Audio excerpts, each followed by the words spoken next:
আসসালামু আলাইকুম। আশা করি সবাই ভালো আছেন। আলহামদুলিল্লাহ আমরা অনেক ভালো আছি। তো আজকে বেগুন ভাজা খেতে ইচ্ছে করছে, তাই চলে আসলাম বেগুন ভাজতে। তো আমার মতো কে কে বেগুন ভাজা খেতে পছন্দ করে কমেন্টে জানিয়ে দেবেন।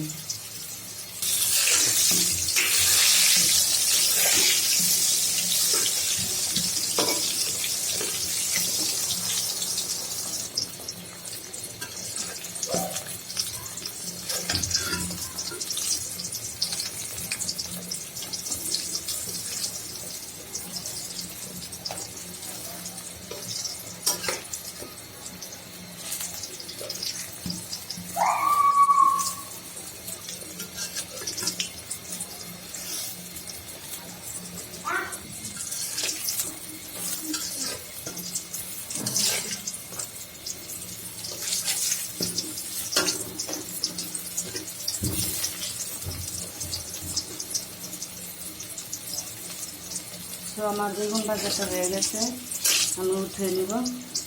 আল্লাহ হাফেজ।